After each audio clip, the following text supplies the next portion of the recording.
येनाक्षरसमाम्नायमधिगम्य महेश्वरात् कृत्स्नं व्याकरणं प्रोक्तं तस्मै पाणिनये नमः।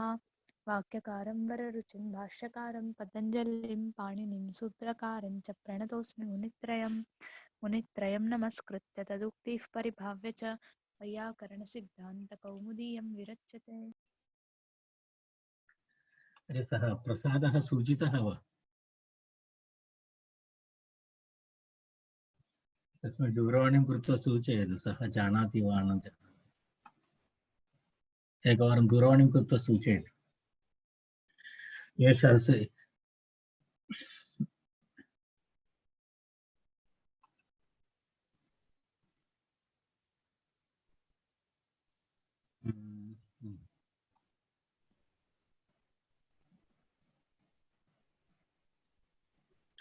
सूत्रसङ्ख्या 18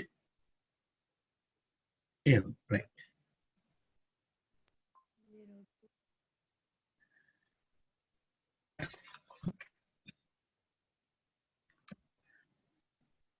इदानीं वयम् आरम्भं कुर्मः। अथ तद्धिते पाञ्चमिकप्रकरणम् इति अस्ति। पाञ्चमिकप्रकरणमिति पञ्चमाध्यायस्य अन्तर्गत अन्य सर्व अर्थाधिकाराः सन्ति। तत्सम्बन्धी प्रकरणम् इति कृत्वा पाञ्चमिकप्रकरणम् इति उक्तं। पञ्चमाध्यायस्य अग्रे यदस्ति तत्र भिन्न भिन्न अर्थाधिकाराः इतोपि सन्ति। तत्र किमस्ति, एकैकम् अधिकारः इति न भवति, तद् भिन्नं मिश्रणम् अस्ति। तद् कारणेन तत्र एवं तस्य नाम दत्तमस्ति।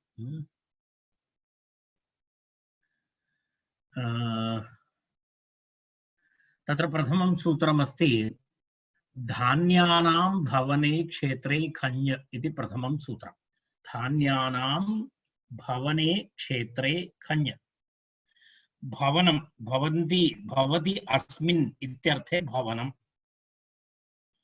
तस्मिन् अर्थे भवनम् इति शब्दः भवन्ति अस्मिन् इति भवनम् इति। उत्पत्तिस्थानं भवनम् इति लभ्यते। तस्य अर्थः एवं भवति, उत्पत्तिस्थानम् इत्यर्थः लभते।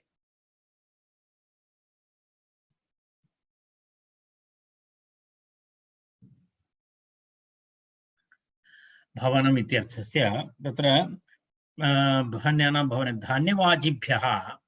धान्यवाचिभ्यः षष्ठ्यन्ताभ्यः भवने क्षेत्रे अर्थे यत्र भवन्ति तादृशक्षेत्रे अर्थे क्षेत्रम् इत्यर्थे खञ् प्रत्ययः स्यात् इत्यर्थः।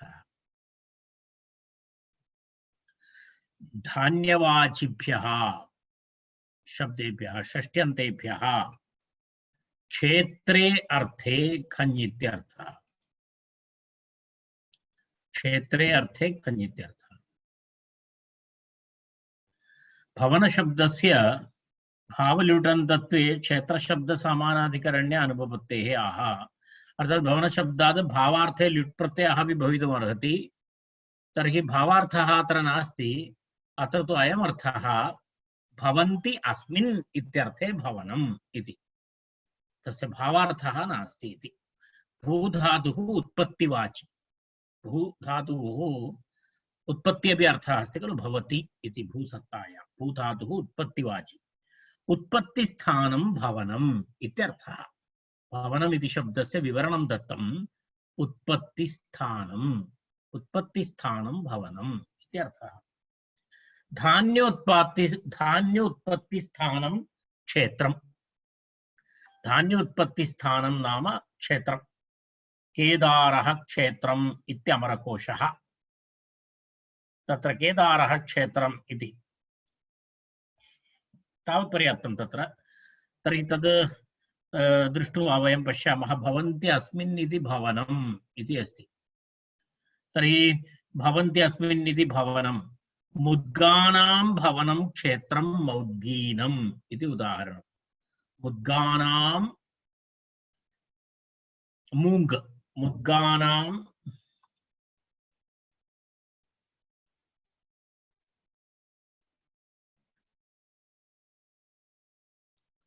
मुद्गानां भवनं क्षेत्रम् इति अर्थे किं भवति? मुद्गानां भवनं क्षेत्रम् इत्यर्थे मुद्गशब्दात् खञ्जप्रत्ययः भवति। मुद्गशब्दात् खञ्जप्रत्ययः मुद्गानां यत्र मुद्गाः यत्र भवन्ति तादृशं क्षेत्रम् इत्यर्थः। मुद्गानां भवनं क्षेत्रं मुद्गशब्दात् खञ्जप्रत्ययः। प्रक्रिया तु स्पष्टा।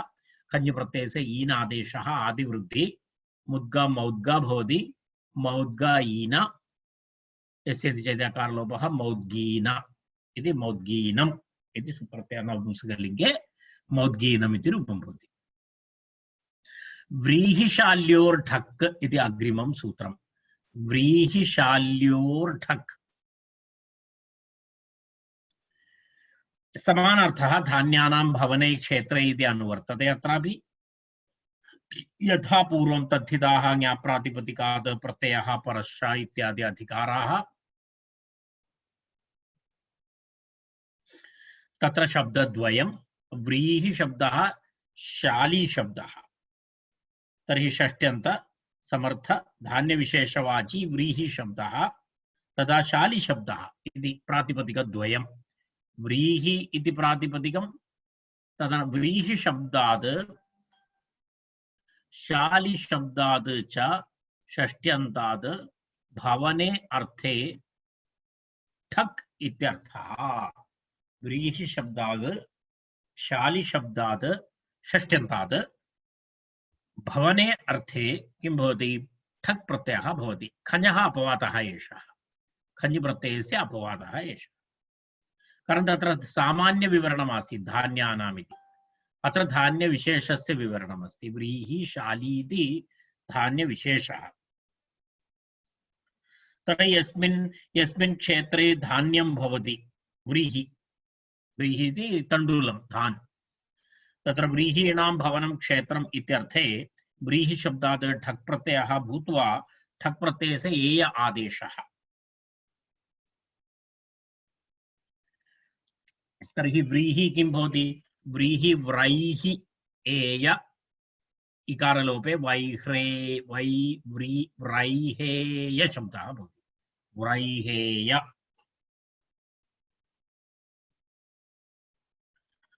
व्रैहेय शब्दः भवति।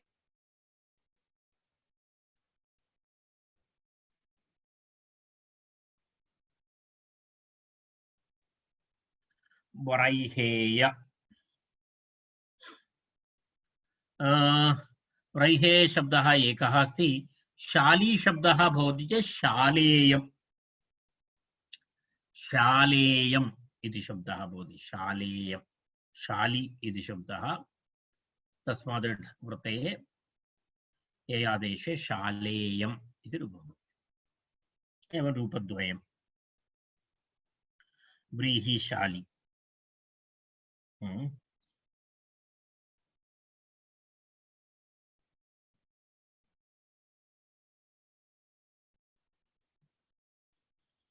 शाली इति शाली अनन्तरं व्रीहि मध्ये कश्चन लघुभेदः अस्ति। खर्जूर पुष्पाकृतिभिः शिरोभिः पूर्णताण्डूलैः शोभन्ते किञ्चिदालम्ब शालय कनकप्रभाः इति रामायणम् आरण्यकाण्डम्। लघुभेदः अस्ति इति अत्र विवरणमस्ति। अस्तु चिन्ता नास्ति। यव यवक षष्टिकाद्यत् इति अग्रिमं सूत्रम्। यव यवक षष्टिकाद्यत्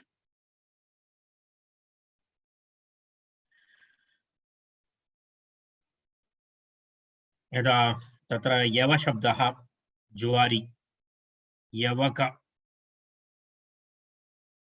यवः भवति। यत्र यवको नाम धान्यमस्ति तद् भिन्नं। यवको नाम भिन्नं धान्यं। तस्मात् शब्दात् षष्टिक इत्युक्ते तत्र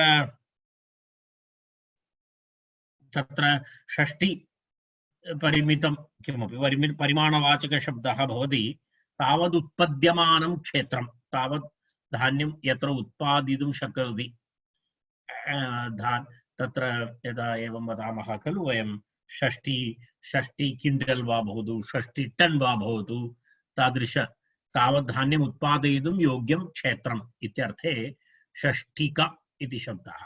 तत्र षष्टिक शब्दात् तत्र षष्टिकानां भवनं क्षेत्रम्, षष्टिकानां भवनं क्षेत्रम् इत्यर्थे।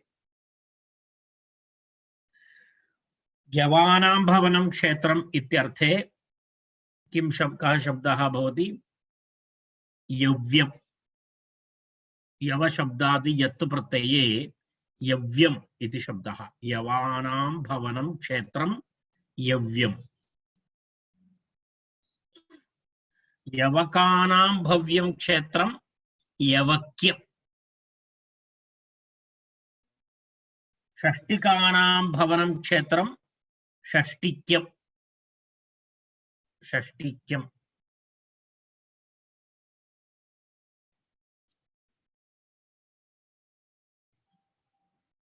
षष्टिक्यम् इति भवति।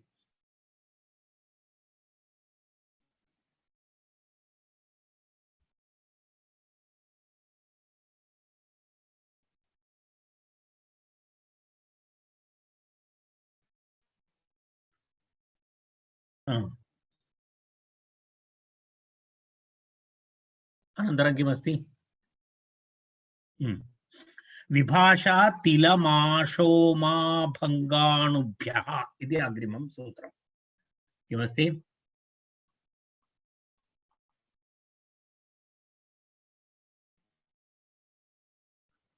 विभाषा तिलमाश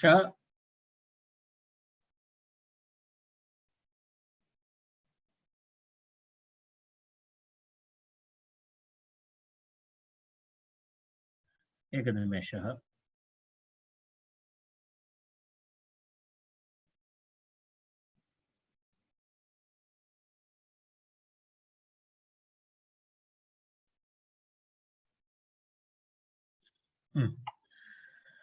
विकल्पेन किं भवति? तत्र विकल्पेन तत्र यत् प्रत्ययविधायकं सूत्रं यत् इति अनुवर्तते।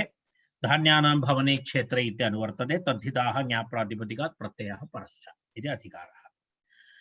तिल माशो तिल माश उमा भंग अणु एभ्यः धान्यविशेषवाचिभ्यः एतत् सर्वं भिन्न। तत्र उमा भंग अणु इत्यादि धान्यविशेषः अस्ति। तत्र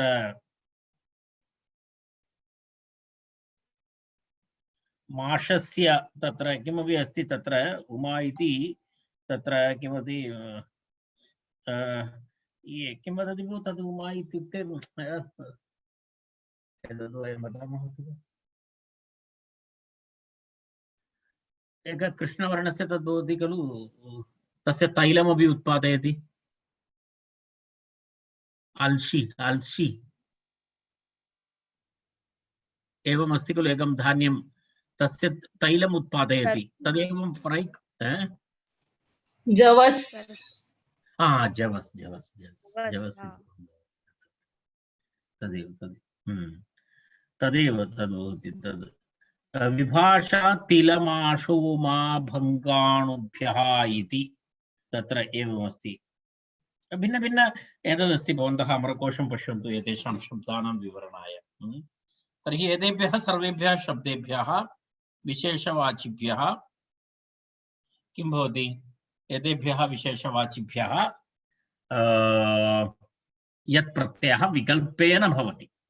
यदि विकल्पः यदा यत् प्रत्ययः न भवति, पक्षे खञ् प्रत्ययः अपि भवति। पक्षे खञ् प्रत्ययः अपि भवति इत्यर्थः। पक्षे खञ् प्रत्ययः। तर्हि किं भवति? कथं भवति? रूपं भवतं भवति वदन्तु। तिल किम् अस्ति? प्रथमं तु तिलं। तिलमिति शब्दस्य कथं विग्रहवाक्यं भवति? तत्र तिलानां भवनं क्षेत्रं। तिलानां भवनं क्षेत्रम् इत्यर्थे यत् प्रत्ययः भवति चेत् तिल्यं। खञ् प्रत्ययः भवति चेत् तैलीनम्। ईन तैलीन खञ् प्रत्ययस्य आदिवृद्धि तैलीनं। तर्हि तिल्यमिति यत्, तैलीनमिति खञ्। इदानीं भवन्तः शब्दान् दृष्ट्वा तत्र सामान्यतः कः प्रत्ययः भवितुम् अर्हति इति अवगन्तुं शक्नोति वा? यदा ठक् प्रत्ययः ये दृश्यते चेत् एवं भवति, ई न दृश्यते चेत् एवं भवति इति तद् माष्यम्, अन्यथा माशीणम् इति दृष्ट्वा तत्र न प्रत्ययः अस्ति इति कोऽपि न वदेत् न मिनिमम्। तर्हि अहम् आत्महत्यां करोमि यदि एवं कोऽपि वदति। माशीणम् इति अस्ति, माषाः भवन्ति तत्र, माषाणां भवनं क्षेत्रम् इति माष्यम्, माशीणम्।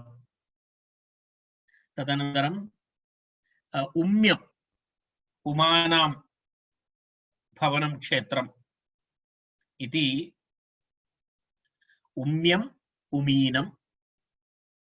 भङ्गानां भवनं क्षेत्रम् इत्यर्थे किं भवति? तदपि एकः विशेषः धान्यविशेषः अस्ति। अत्र किमपि पटुवा इति शब्दः दत्तः अस्ति, अहं न जानामि, अहं सर्वधान्यानां ममापि परिचयः नास्ति। अस्तु, तर्हि भङ्गानां भवनं क्षेत्रम् इत्यर्थे तद्भवति। पुनः अणु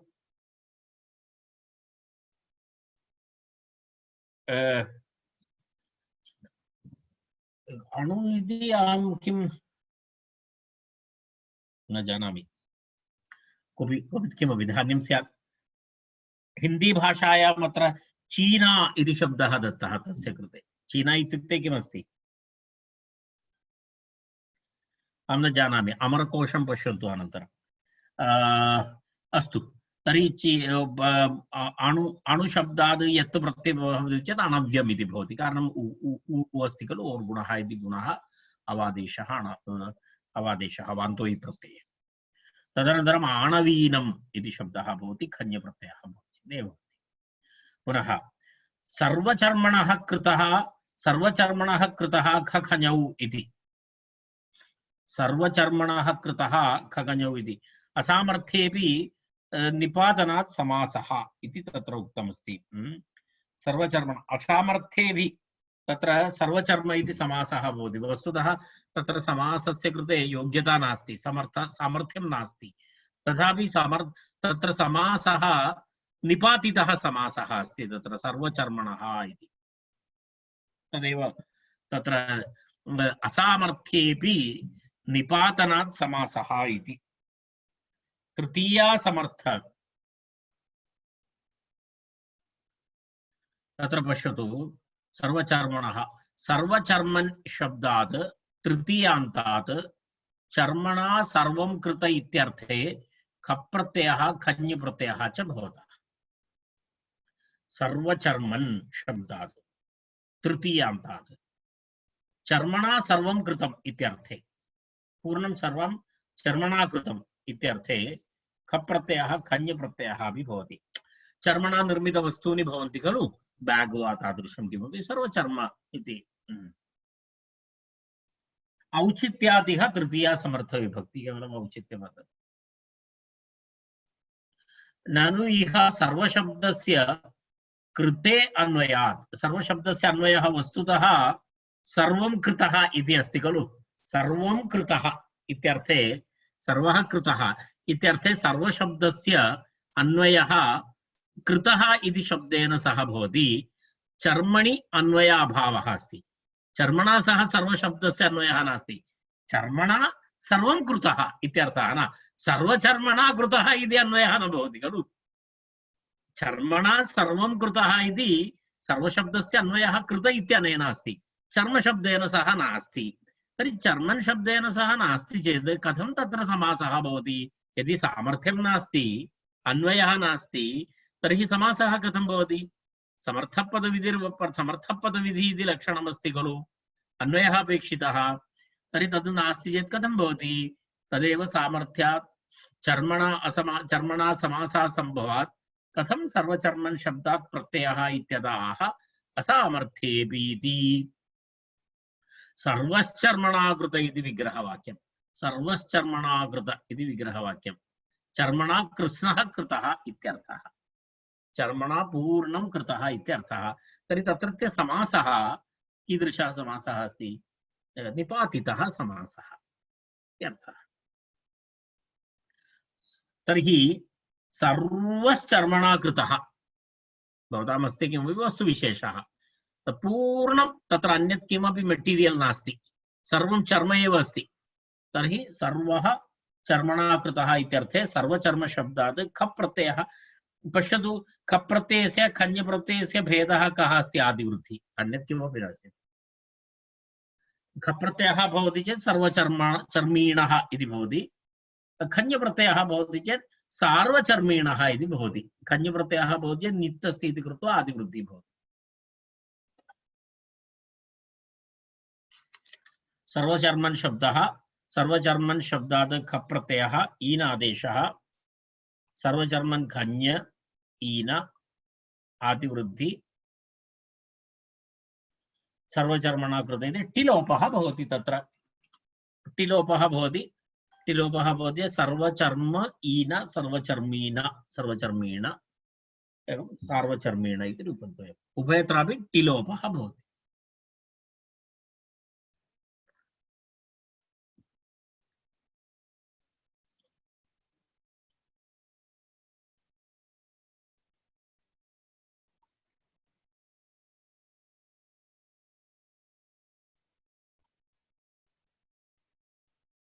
उभयत्रापि टिलोपः भवति। अस्तु,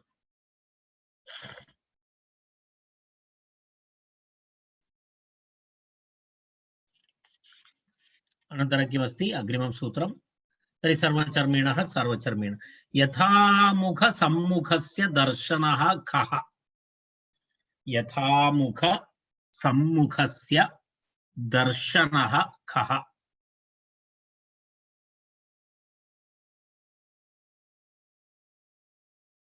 मुखस्य सदृशं यथामुखं प्रतिबिम्बम् इत्यर्थः। निपातनात् सादृश्ये अव्ययीभावः, निपातनमस्ति तत्रापि सादृश्ये अव्ययीभावः निपातितः। समं सर्वं मुखम् इति सम्मुखं समशब्दस्य अन्तलोपे निपात्यते इति तत्र सूत्रार्थः कः? षष्ठी समर्थ यथामुख शब्दः सम्मुख शब्दः इति प्रातिपदिकद्वयम्। तस्मात् दर्शने अर्थे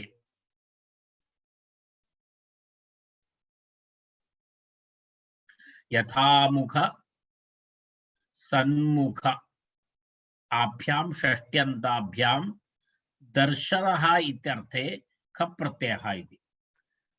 दर्शनः नाम आदर्शादि, दर्पणम् इत्यादि, तदेव दर्शनः इति। अर्थात् दृश्यते, दृश्यन्ते अस्मिन् दर्शनः,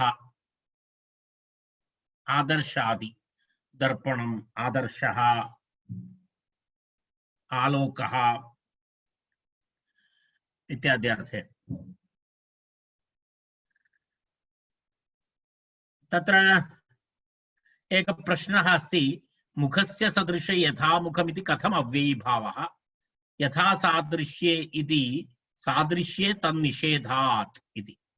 सादृश्ये अर्थे तत्र यथा शब्दस्य सादृश्ये अर्थे अव्ययीभाव निषेधः अस्ति, यथा असादृश्ये।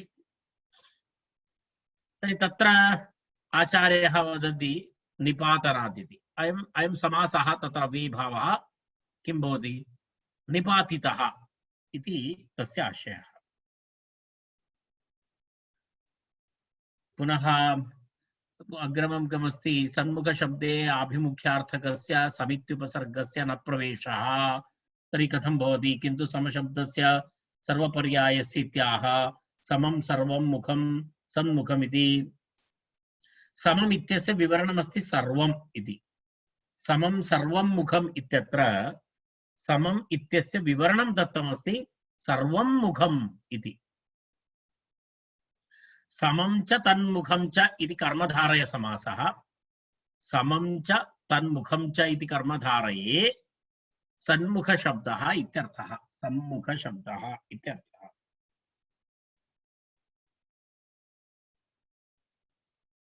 समग्रमुखम् इव यद् दर्शयति इत्यर्थे। अस्तु, तत्र यथामुखीनः सम्मुखीनः इति रूपद्वयम्।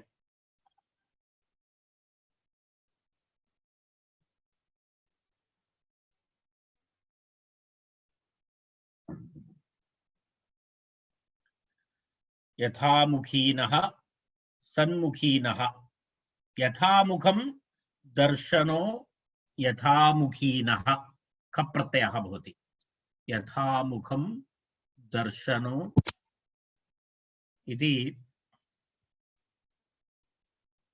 यथामुखं दर्शनो इत्यर्थे यथामुखीनः इति प्रयोगः। सर्वस्य मुखस्य दर्शनः इत्यर्थे सम्मुखीनः इति शब्दद्वयम्।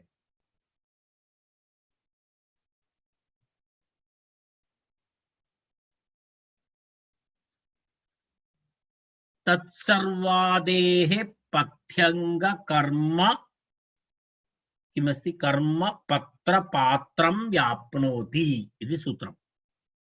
तत्सर्वादेः पथ्यंग कर्म पत्र पात्रं व्याप्नोति।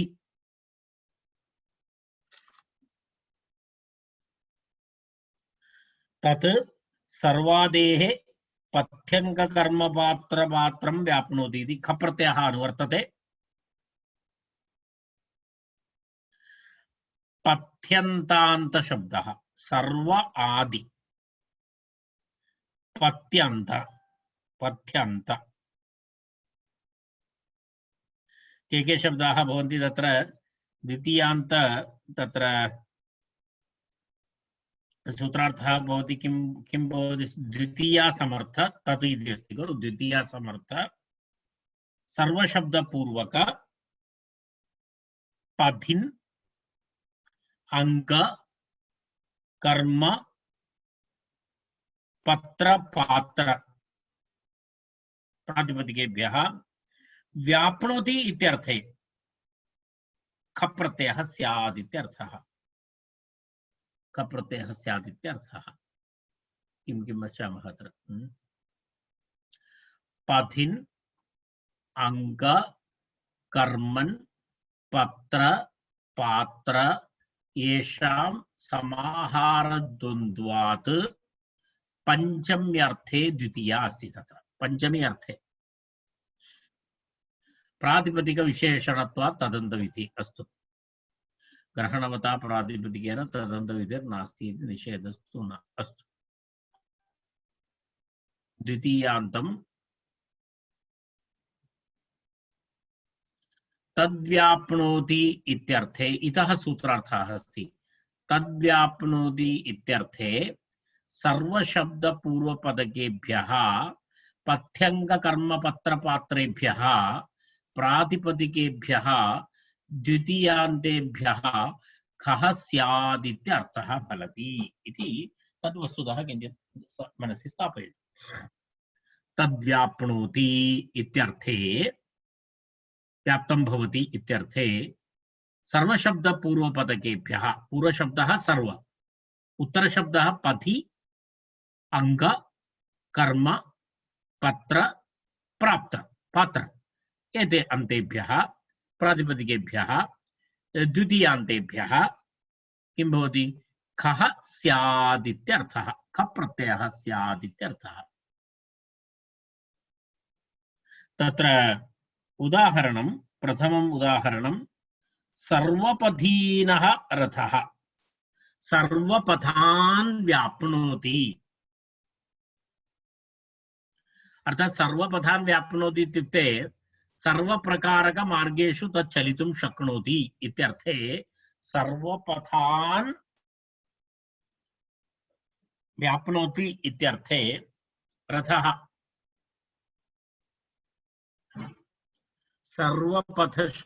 सर्वपथिन् इति शब्दात् सर्वपथ शब्दः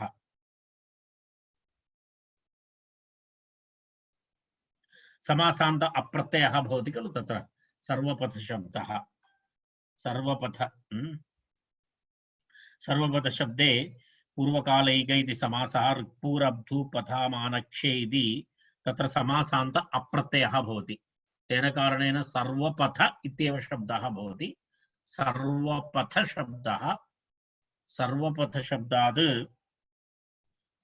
शब्दात् ख प्रत्ययः ख प्रत्यय ईनादेशः तर्हि सर्वपथ ईन सर्वपथीन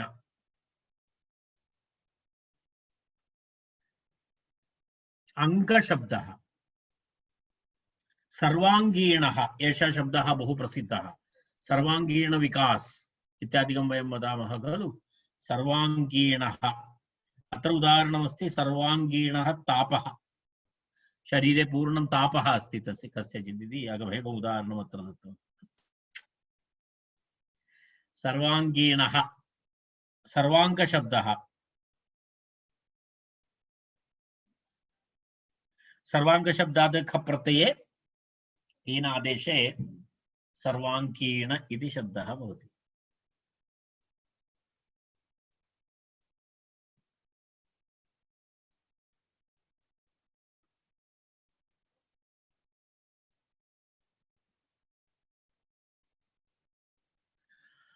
सर्वाङ्गीण इति शब्दः भवति अस्तु अग्रिमः शब्दः सर्वकर्मीणः सर्वकर्मीणः सर्वकर्माणि व्याप्नोति सर्वप्रकारेषु कर्माणि सर्वप्रकाराणि कर्माणि कर्तुं समर्थः इत्यर्थे किं भवति सर्वकर्माणि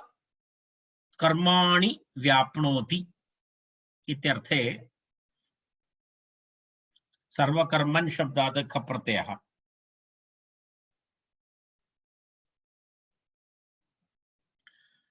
सर्वकर्मन् इति भवति तत्र टिलोपः भवति सर्वकर्म सर्वपत्रीणः सारथि पत्रं नाम वाहनम् इत्यर्थः पत्रं पत्रमिति शब्दस्य यानम् इत्यपि अर्थः अस्ति रथम् तर्हि सर्वपत्राणि व्याप्नोति सर्वप्रकारकरथानां वाहनानि चालयितुं समर्थः इत्यर्थे सर्वपत्राणि व्याप्नोति इत्यर्थे सर्वपत्रीणः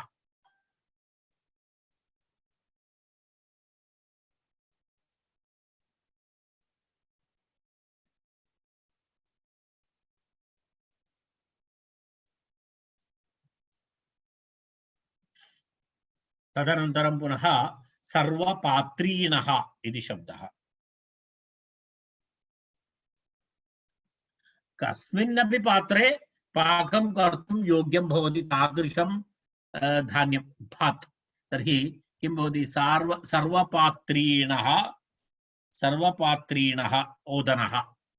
सर्वपात्रीणः ओदनः कस्मिन्नपि पात्रे पाकं कर्तुं शक्नोति इत्यर्थे सर्वपात्रीणः इति ओदनः इति तत्र एवं सर्वं अहं केवलं विग्रहवाक्यानि दर्शयितुम् उक्तवान् प्रक्रिया तु सर्वेषां समानम् आप्रपदं प्राप्नोति इति अस्ति आप्र वा आप्त वा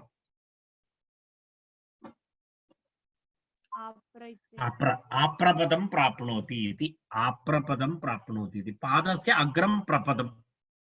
पादस्य अग्रं प्रपदं तत् मर्यादीकृत्य इत्यर्थे आप्रपदम् इति शब्दः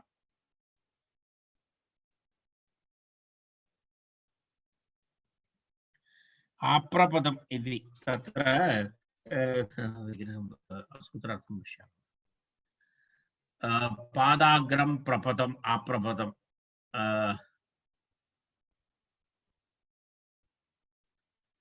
सूत्रार्थः अस्ति वा पश्यामः एकवारं किमस्ति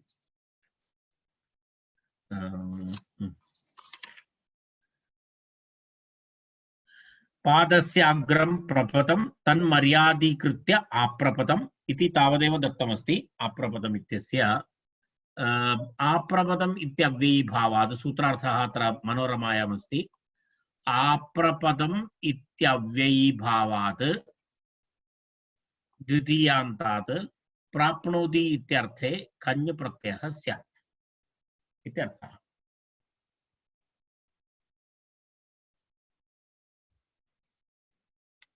सूत्रार्थम् एकवारमपि पश्यतु। आप्रपदं पादस्य अग्रभागः प्रपदं तावत्पर्यन्तम् इत्यर्थे आप्रपदम्।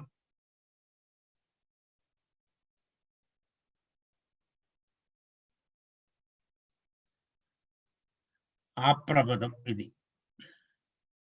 यदा यदा इत्यादि किं वदामः, यदा बुर्का इत्यादिकं भवति खलु पादाग्रपर्यन्तं व्याप्नोति इति। पादाग्रपर्यन्तं व्याप्नोति इति शिरसः आरभ्य पादाग्रपर्यन्तं तद् प्राप्नोति इत्यर्थे आप्रपदम् आप्रपदि। तदा यदा धरति तादृशं वस्त्रम् इति आप्रपदीनः पटः। आप्रपदीनः पटः। आप्रपद शब्दात् ख प्रत्यये ईनादेशे आप्रपदीन इति भवति।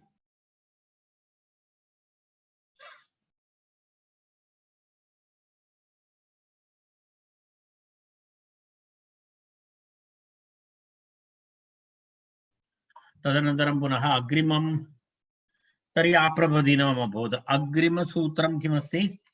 एवमेवं भिन्नभिन्नार्थे अस्ति भो। अनुपत सर्वान्नायानयं बद्धा भक्षयति नेयेषु इति अग्रिमं सूत्रम्। अनुपद सर्वान्न आयानय येषां समाहारद्वन्द्वा द्वितीया। अनुपद सर्वान्नायानयम् इति द्वितीया। अनुपद सर्वान्न अयानय येषां समाहारद्वन्द्वः तस्मात् द्वितीया। बद्धा भक्षयति नेय येषां द्वन्द्वात् सप्तमी। तर्हि बद्धा भक्षयति नेयेषु इति सप्तमी। प्रथमपदं द्वितीया, द्वितीयपदं सप्तमी। पूर्वपद प्रथमपदे अनुपद सर्वान्न अयानय इति शब्दत्रयम्। उत्तरपदे बद्ध भक्षयति नेय इति। तर्हि अनुपदादिभ्यः द्वितीयान्तेभ्यः क्रमाद् बद्धादिषु अर्थेषु ख प्रत्ययः भवति इत्यर्थः। सूत्रार्थः किं भवति? अनुपद शब्दात् बद्धार्थे, सर्वान्न शब्दात् भक्षयति इत्यर्थे, अयानय शब्दात् नेय इत्यर्थे किं भवति? ख प्रत्ययः भवति।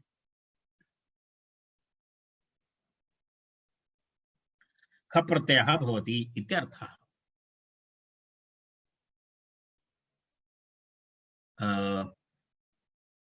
तत्र पश्यतु एकैकमस्ति। अनुपदं बद्धानुय पश्यतु अत्र अनुपद सर्वान्न अयानय येषां समाहारद्वन्द्वा द्वितीया।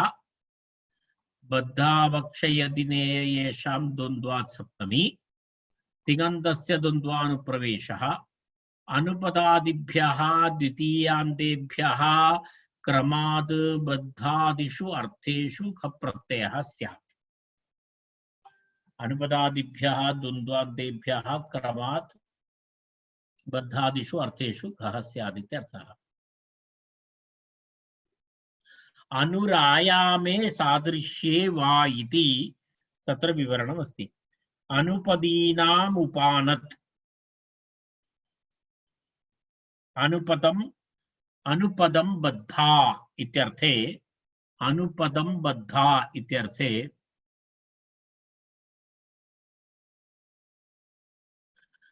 पादेन सदृशी इत्यर्थः। तत्तुल्य परिमाण इत्यर्थः। पादरक्षा उपानत्। अनुपदीना उपानत् इत्युक्ते पादस्य बद्ध। अनुपदं बद्ध इत्यर्थे। अनुपदं बद्ध इत्युक्ते वस्तुतः तस्य आशयः कः? पादस्य मापनानुसारं निर्मित पादरक्षा इत्यर्थः। तदेव अनुपदं बद्धा इति। अनुपदीना उपानत्, अनुपदं बद्धा, अनुपद शब्दात् ख प्रत्ययः ईनादेशः अनुपदीना इति रूपं भवति। सर्वान्नीनः भिक्षुः, सर्वान्नीनः भिक्षुः, तस्य चॉइस नास्ति। येन यस्य प्रकारस्य अपि अन्नं ददाति सः खादति, तादृशः भिक्षुः। सर्वान्नीनः भिक्षुः, एते सर्वे शब्दाः प्रचलिताः आसन्, तेन कारणेन आचार्यः करोति, अन्यथा मनसा न करोति उपविश्य एवमेवं शब्दम् अहं कल्पयामि करोमि इति। एते सर्वे शब्दाः प्रचारे आसन्, तेन कारणेन आचार्यः एतान् शब्दान् निष्पादितवान्। अन्यथा अद्य अहम् उपविश्य एकं शब्दं करोमि इति न कृतवान्। सर्वान्नीनः भिक्षुः सर्वान्नं भक्षयति, सर्वान्न शब्दात् भक्षयति इत्यर्थे, सर्वान्नं भक्षयति इत्यर्थे सर्वान्न शब्दात् खप्रत्ययेनादेशे सर्वान्नम्। अयानयीनयः शारः,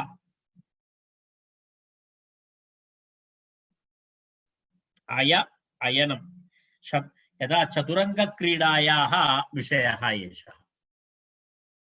द्यूते शाराणां प्रदक्षिणपरिवर्तनम् अयः। शाराणि इत्युक्ते अक्षाणः, अक्षाः, शाराः इत्युक्ते अक्षाः। तत्र एतद् भवति खलु चतुरङ्गक्रीडायां तत्र अश्व रथ गज इत्यादि इत्यादि यत् सर्वं तत्सर्वं शाराः इत्युच्यन्ते। तर्हि तेषां गमनम् अयः, अयनम् अयः, पुनः अनया। तत्र एवं सम्प्रदायः अस्ति, एकपार्श्वेण गच्छति, लेफ्ट टू राइट गच्छति इति मन्ये, अहं न जानामि तावद् अधिकं। तद् वस्तुतः किं भवति, एकं प्रदक्षिणरूपेण गच्छति, अप्रदक्षिणरूपेण गच्छति। एकम् अयः, अपरं तु अयनम् इति। तदेव अयानय इति शब्दः। अय अनय इति अयानय, न अय अनय, अय अनय। यदा एकपार्श्वेण गमनम् अपरपार्श्वेण गमनम् इत्यर्थे तत्र तेषाम् अक्षाणां गमनं तत्र अय अनय इत्युच्यते द्वयम्। अयानयः स्थलविशेषः इति उक्तं। तं नेयः अयानीयः शारः। तर्हि अयानयः इति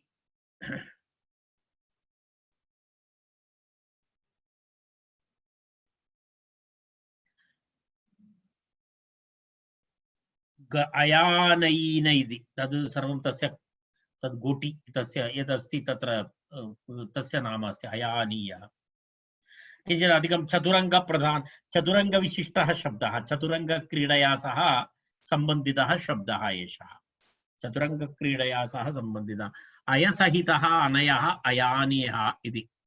प्रदक्षिण प्रसव्यगामिनां यस्मिन् युग्मादिपदे स्थितानां परकीयैः शरैः अनाक्रमणं तस्थानमिह अयानय शब्देन लक्षणया उच्यते इति अर्थः। अर्थात् यत्र सेफ साइड इति, सेफ होम, यदा भवताम् एक गजः वा हस्ति वा यत्र गत्वा तिष्ठति तत्र अन्येन तस्य वधं कर्तुं न शक्नोति, खण्डनं कर्तुं न शक्नोति, तादृशं स्थानम् इति अयानय शब्दस्य अर्थः। तादृशः शारः अयानयीनः इति अर्थः। अयानयीनः, अयानयीनः शारः। अर्थात् सेफ यदा वयं वदामः खलु, किं वदति तस्य, किं वदति तस्य, अहं न जानामि अधिकं। चतुरङ्गक्रीडामेव अहं न जानामि, तर्हि अहं किं वदामि। परन्तु एकं जानामि, यत्र यत्र तद् गच्छति कुत्रचित् शत्रोः आक्रमणं भवति, तेन कारणेन एवं गन्तुं सेफ दृष्ट्वा गच्छन्ति, तानि स्थानानि ते शाराः इति। अयानयीनः अयानय शब्दात् ख प्रत्ययः भवति। अयानय शब्दात् ख प्रत्यये अयानयीनः इति शब्दः। परोवर परंपर पुत्र पौत्रम अनुभवति इति अग्रिमं सूत्रम्। परोवर परंपर पुत्र पौत्रम अनुभवति। परोवर शब्दः, परंपर शब्दः, पुत्र पौत्र शब्दः एभ्यः द्वितीयान्तेभ्यः अनुभवति इत्यर्थे खः प्रत्ययः स्यात्, ख प्रत्ययः स्यात्।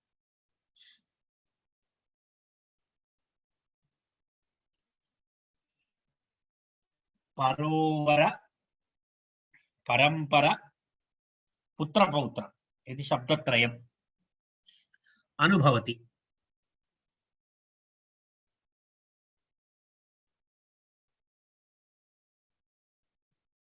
सूत्रार्थः दत्तः अस्ति मनोरमायां। परोवर परस्पर पुत्र पौत्र एभ्यः द्वितीयान्तेभ्यः अनुभवति इत्यर्थे खः स्यात् इति सूत्रार्थः। परोवर परंपर पुत्र पौत्र एभ्यः द्वितीयान्तेभ्यः अनुभवति इत्यर्थे ख प्रत्ययः स्यात्।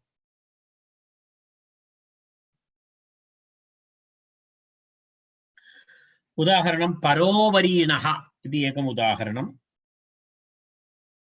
पराश्च अपराश्च अनुभवति इति, पराश्च अपराश्च अनुभवति इति परोवर शब्दः।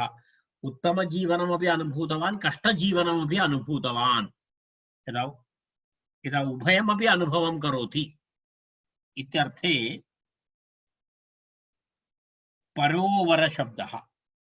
पराश्च अवराश्च अनुभवति इत्यर्थे परोवर शब्दः, परोवर शब्दात् ख प्रत्ययः अनुभवति इत्यर्थे ख प्रत्ययस्य ईनादेशः। परोवरीण इति रूपं भवति। परोवरीण, परोवरीण। एकनिमेषः, मम एक दूरवाणी आयाति। परोवरीणः। पुनः अपरः शब्दः अस्ति परंपर शब्दः। परंपर शब्दः, परंपरीणः। परंश्च परतराश्च अनुभवति, ज्येष्ठानां ज्येष्ठतराणां च अनुभवः भवति इति। परे तत्र अवर शब्द तत्र तान् अनुभवति इत्यर्थः परोवरीणः। परंपर शब्दः न, परंपर शब्दः। परंपर शब्दस्य पर पराश्च परतराश्च अनुभवति इति परंपर शब्दः। परंपर शब्दात् ईनादेशः।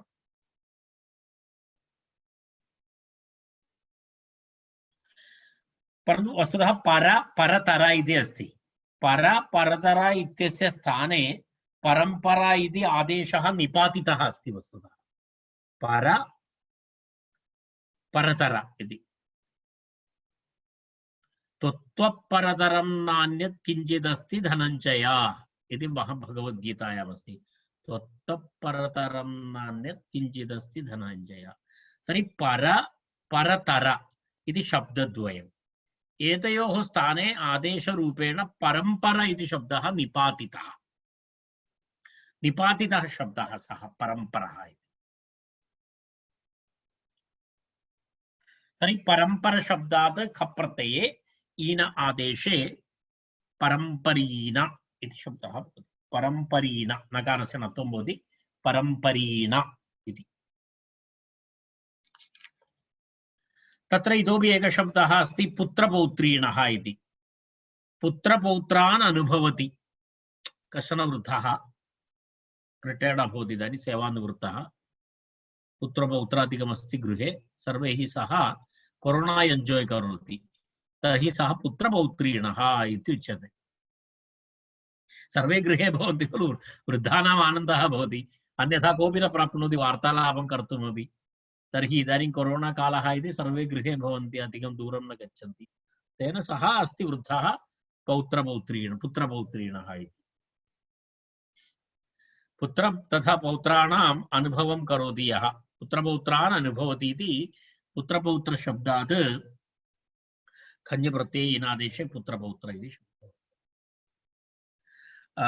वयम् अत्र तिष्ठामः इदानीम्।